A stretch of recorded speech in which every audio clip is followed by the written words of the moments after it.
Thank you for joining us. Happy Walk Day. It's Justin Landry. I'm back. Can you believe it? Hi, guys. Good morning. Get settled, get your coffee, do your stretches, whatever you like to do. Hi, Belleville. Hi, Quinty. You guys are together. Belleville, Quinty. That's neat. Cornwall. Durham Region. The regional municipality of Durham. That's where I'm from Oshawa. And I know there's people joining us today from Oshawa. Hey, guys. London, Ontario, the Forest City. Hi. I used to live in London. Parry Sound, Peterborough. Sault Ste. Marie. Salt. Is it salt? That's how you know you're from out of town, if you're calling it salt. The locals know it's the Sioux. Right? Sorry. It's early, I know. Simcoe County, Smiths Falls. Hello to the Doyle family. Hi, everybody. Thanks for joining us. We've got our friends all around Toronto. My family, we're in support of Nino. Where is Nino? Oh, it's here. There we go.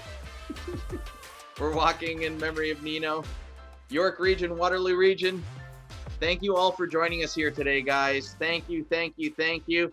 And now that we're all here, I want to start today's program by acknowledging that we are, in fact, joining today from our homes all across the province. And these homes are located on the traditional territory of Indigenous peoples dating back countless generations.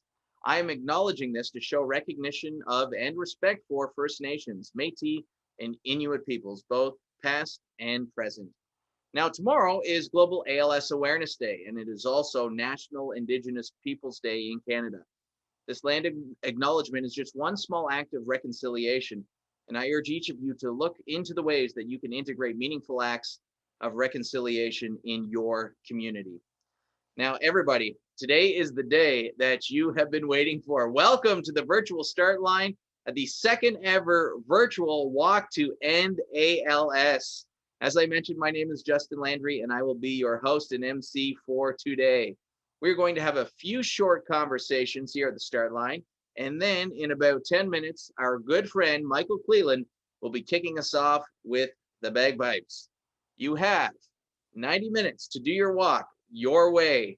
Lots of you already have plans that we've heard about. Some of you will be going for a walk around your community, while others will be going for a ride. A rike is a run and a bike ride combined. A rike.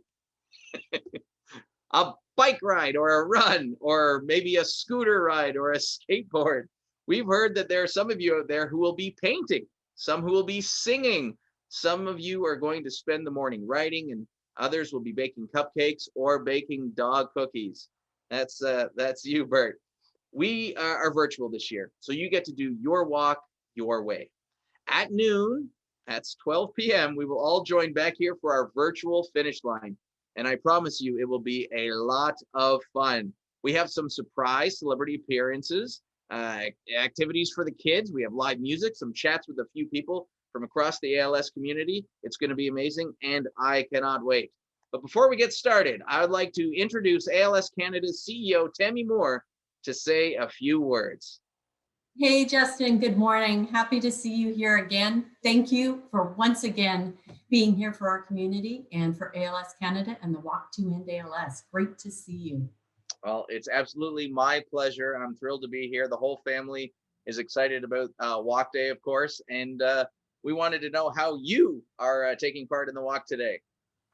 Well, Justin, I'm here this morning at the start line with our community, and I will be right here at the finish line as our community comes back together again to celebrate the Walk to End ALS and the many accomplishments that we have. Your question is, what am I doing for the walk? Well, I've been putting in my 21K a week to be able to make sure that I was geared up and have my numbers in as well for the walk. well done. Well done. Swag. What? I'm cheering for you, Tammy. Very nice, very nice. And you know what, Justin? I just want to share that today I'm walking in memory of my cousin Doug. I'm walking for the people who are living with ALS today in our community. I'm walking for the people who will be diagnosed tomorrow. And I'm walking for the people who we remember, the many people who have touched our hearts in the course of their journey with this disease. Yeah, that's why we do it for sure. And Absolutely.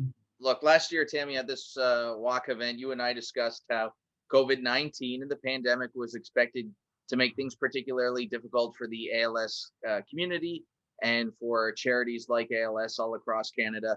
Can you give us an update on how ALS is navigating this pandemic?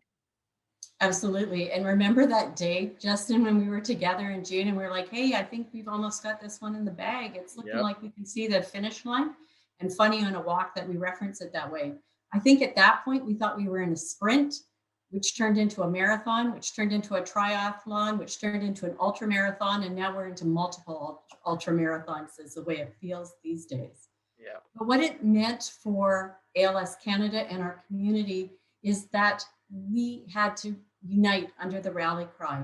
ALS doesn't stop, and neither will we.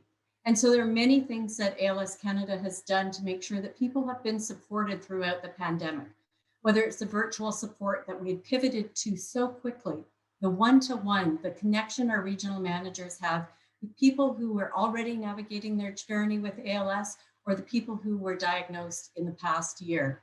It's the one-to-many through this virtual support groups. And in fact, we saw some things that we were able to provide through the support groups that actually we weren't able to do even when we were in person. So there have been some positive things that we have learned along the way. We've been able to provide that critical navigation back into the healthcare system when so often through the past year, the healthcare system wasn't even able to respond to the needs of our ALS community. We've been a convener and a facilitator, both for the research community as they saw their labs get shut down and started and shut down and started. And we've been able to help bring the researchers together, making sure they understood that we were here with the support that they required. And also the clinicians. And so as they came together and we helped to bring them together from across the country, to be able to share what were they seeing in their own clinics that would respond to the needs of the ALS community so that they would be able to share ideas and learn from one another. Some really important pieces that we've done. And increasingly, advocacy. Advocacy has grown so much in our organization, and I reflect on the past 7 years that I've been here as CEO, and I think about the increase in the advocacy work that we're doing around these huge issues around access to therapies, talking to the companies, making sure they know Canada is a consideration, and then helping them as their drugs are coming through clinical trials so that they're ready to be able to apply to Health Canada and then move through the reimbursement process within the country. But then within COVID, the advocacy that we've done is significant. So whether it is helping to advocate again for the needs of the research community, for the realities of that people are facing, as they can't get PSW support, or the needs of the ALS community when it comes to vaccines. ALS Canada has been there, and we have been responding throughout COVID to make sure that the ALS community is at the forefront. Yeah, certainly a difficult year, a challenging year, and thank goodness for the support of ALS Canada. Hey, look, what's your biggest message to everybody watching and participating today, Tammy? The biggest message is thank you. Thank you for coming together to support our community. The walk when we're in person is such a critical way that people can feel that support, to know that they have a community around them so that they're not going through this alone. Thank you for being here today on the start line and for coming back together again on the finish line so that our community feels that sense of belonging and being there with others around them. Thank you to the many people who have gone out, to the participants who have gone out to their own communities to be able to help fundraise, to be able to help support the walk and help to support ALS Canada in the critical work that we do. Thank you to the many volunteers, whether it's within the walk committees around the province who are still very active within their communities, whether it is all of the volunteers like you here today, Justin, who keep showing up time and time again. Thank you to the volunteers within our boards, our committees, and our councils who are there still for events. Thank you, because without you, we would not be able to move towards a future without ALS. Today is about being able to help to make us realize those goals. And with 40% of the proceeds today helping us in our partnership with Brain Canada to be able to fund that critical research for a future without ALS. It is with my heartfelt thank you that would be my biggest message for today, Justin. Well, thank you, Tammy. Yeah, I echo your sentiments. It's uh, great to see you and your team doing the work that you're doing in a very difficult and challenging time. Um, yeah, I think a lot of people would be lost without your team, your leadership. So thank you too. Tammy, we do have a couple more guests who would like to make some quick remarks before we get going today. Would you like to introduce our next guest? It would absolutely be my pleasure. I would like to introduce Francis Drouin, Member of Parliament of Glengarry Prescott Russell and the chair of the All-Party Caucus. So Francis, over to you. Hi, my name is Francis Drouin, Member of Parliament for Glengarry Prescott Russell and co-chair of the ALS Caucus, along with my colleagues, Mr. Todd Doherty, Ms. Heather McPherson, Ms. Jenica Atwin, and Madame Marie-Hélène Gaudreau. I'm honored to be here with you to kick off the ALS virtual walk. I can't help to think about my good friend Maurice Bélanger, who passed away in 2016. I can't help to think about my good friend Eddie Lefrançois, who also passed away, but I keep his picture in my office as a daily reminder as to why we do this. And this year I would normally be standing in the War Museum to kick off the Ottawa ALS walk with Miss Carol Skinner, who unfortunately passed away from ALS as well. And that's why we walk, folks. That's why it's so important that we continue the pressure on governments so we can increase funding and fund projects like Capture ALS. It's so important that we keep the pressure on governments so we can reduce the time frame for drug therapies to be approved in Canada. There is no time for ALS patients. They have a time frame of 5 years. We need faster drugs approvals in Canada. Alors, mes amis, merci beaucoup pour marcher. Continuez de marcher pour supporter vos familles, vos amis qui sont atteints de la SLA jusqu'à temps qu'on puisse trouver un remède. So, my friends, let's walk. Thanks, Francis. It's now my honor to introduce everybody to two special guests who are joining us today, Mike and Carmen Cels. Now, one thing I want to share is that I connected with Mike and Carmen before today's show so that Mike could have a little more time to record his answers for us today. So if we sounded a little rehearsed, that's because we are, even though I just flubbed rehearsed a bit. We wanted to be prepared for you all today, as best we can anyway. I'm only human. What are you going to do? Hi, Mike. Hi, Carmen. Thanks so much for joining us today. Happy Walk Day. Thank you. Hello. Today is such a special day. Yes, the walk is ALS Canada's biggest fundraiser, but it's also much more than that. There's a lot of power in this shared experience and in bringing our entire community together. Mike, can you tell us a little bit about your experience the first time you participated in the Walk to End ALS? Thanks, Justin. My first ALS walk was held in Walk in beautiful Bronte Provincial Park here in Ontario. It was about 6 months after my formal diagnosis. I was still walking then, albeit with a cane. I was determined to walk the 5 kilometers on my own. With the help of friends and family, I made it. But I was so slow by the time we got back, the ceremony was all over and pretty much everyone had gone home. The next year, I was able to participate in a portable wheelchair at both the Halton and Winnipeg walks and got to better see the volunteers and fundraisers that really make it all happen. An amazing experience to see how much gets raised and get a better sense of how it gets put to use. Thank you so much for sharing that with us, Mike. Carmen, today must be a very special day for you as well. I know that there are a lot of people who are walking today because of their partner living with ALS. Do you have a message for any partners or caregivers who are joining us today? Thanks, Justin. I do. It's really great to recognize caregivers in this walk as well today. And I do have two messages because I was given an opportunity to think about it. When I first was invited to join a regional support group for other caregivers, I found it to be a really amazing experience. It was a little overwhelming because we were very early in Mike's diagnosis. And so he was very independent still. And here I was hearing from people who are being very open and sharing very vulnerably what their experience was living with their loved ones who had ALS, and where they were further along in the process and the illness progression. It was really interesting for me to hear sort of where they were at as opposed to just reading about it. So hearing those experiences was very powerful. And yet I still felt like I wasn't a caregiver because Mike, again, was so independent. And so one thing I have learned, though, is that now 3.5 years into Mike's illness, the support that we get from one another has been so strong. I could see that in the room, even though it was overwhelming to hear what might be coming.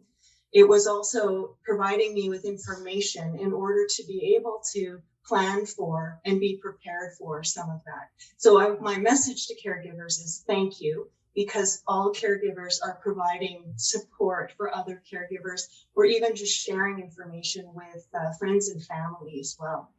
And the other thing I'd like to say too is to be gentle and kind to yourselves.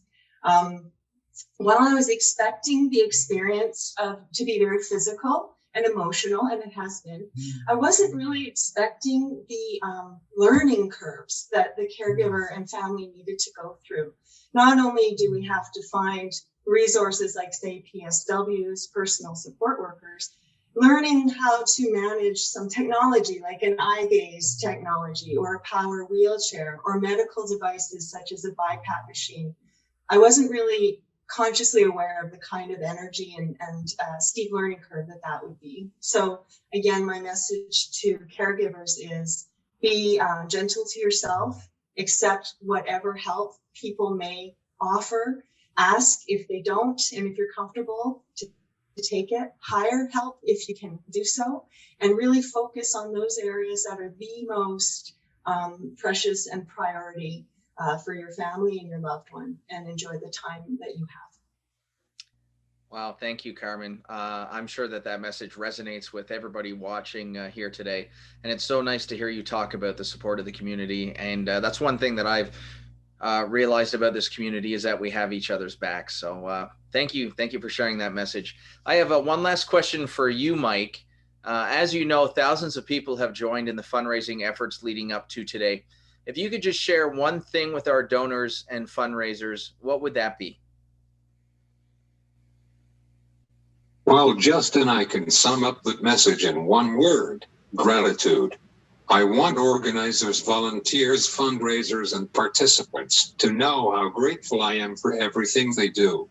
National and provincial ALS societies are dependent on donations to operate, and what everyone is doing here today makes it possible for them to support patients and their families. That gratitude extends to everyone behind the scenes, from local chapters who provide equipment and support directly to patients, to advocacy work to continue raising awareness and access to treatments, to researchers who continue to pursue a better understanding of the disease and both treatments and an eventual cure. Gratitude is the best way I can express thanks and appreciation to everyone involved. What an incredible message and an inspiration. Really well said, Mike. Thank you so much. It is so special that you both could join us here today. Thank you, Mike and Carmen. And thank you. That concludes the programming for today's virtual start line. Now, in a moment, Michael Cleland will send us off with some bagpipes, and then everybody is encouraged to go complete the walk in whatever way is best for you. Now, we won't be doing a full broadcast over the next 90 minutes, but we want to see what you're doing.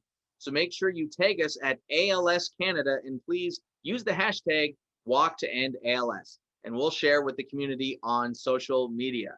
Now, if you've already completed your activity or are looking for something to do between the start and finish line, check out the archived Live Well Wednesday activities on ALS Canada's Facebook page. Or if you don't have Facebook, you can check it out on YouTube. Here we go, guys. Good luck. Make sure to meet us back here in an hour and a half at noon. That's 12 noon for a full 1 hour celebration. Good luck. Bye, everyone.